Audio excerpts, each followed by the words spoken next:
There is not a curriculum in existence that will change the fact that you haven't slept in 4 nights, or have a toddler who can dismantle your pantry in 2 seconds flat, a 9-year-old who only wants to play with Legos, a 12-year-old who talks back, and a 16-year-old who is just ready to move on with life. A curriculum is not meant to save us, it's meant to support us.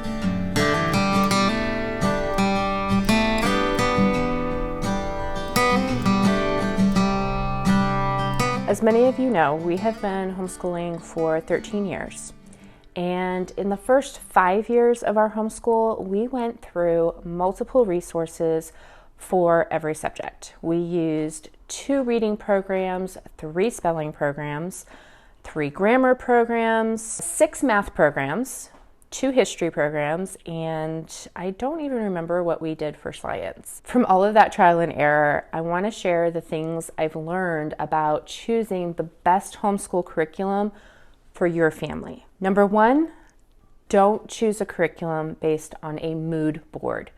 We all know the catalog and website picture where everyone is sitting on the couch in a bright, sunny living room with spotless children smiling as mom reads to them.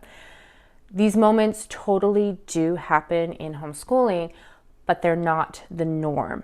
And if we choose curriculum based on this idealized picture, it's going to be a lot harder to keep going when we're hit with rough patches in our homeschool. And those patches are going to come no matter what curriculum or method you're using. Number 2, start with the end in mind.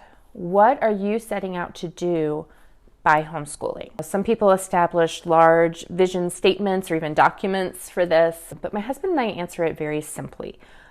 We want to help our children flourish as human beings made in the image of God. But we also have to think, okay, so how does that translate to the practical level? And the first question you want to ask there is, what characteristics do you hope to see when you release your children into the world? For us, we want them to be people of character, a strong work ethic balanced with an understanding of the value of rest, people whose actions align with their faith and whose hearts are really attuned to the needs of others. Secondly, comes the academics. We want them to be people of understanding, of wisdom.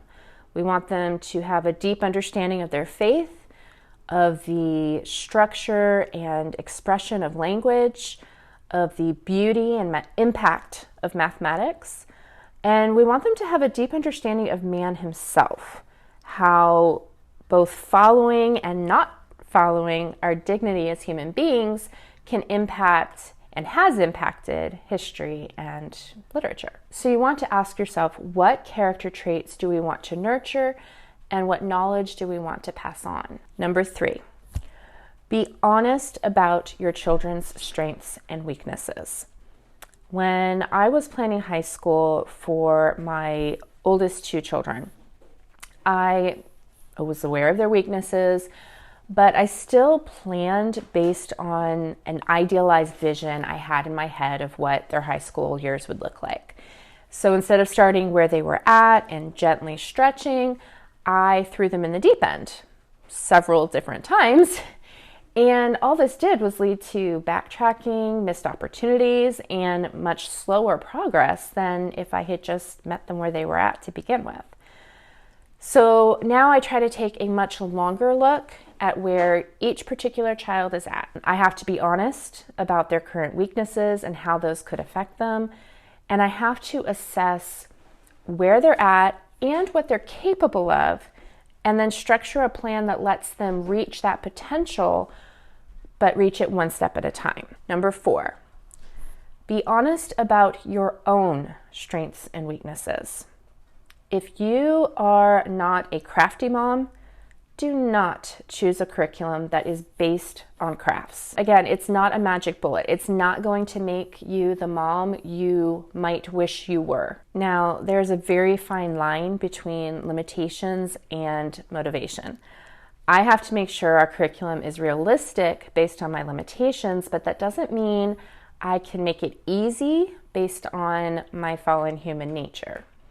And that's tricky. But just like our kids, we need to start where we're at now and gently stretch ourselves. Number 5, there is no best curriculum for everyone. It does not exist. What does exist is the best curriculum for your family. A curriculum that supports your family in your character and educational goals, a curriculum that can be customized for your children's strengths and weaknesses, neither throwing them in the deep end nor assuming that they're not capable of rich learning. And it will be a curriculum that can be customized for your own strengths and weaknesses, helping you to thrive while gently stretching you as a mother and a teacher. I've included a free printable in the description box below to help you think through each of these points, and I hope it helps you as you plan for your next school year. See you next time.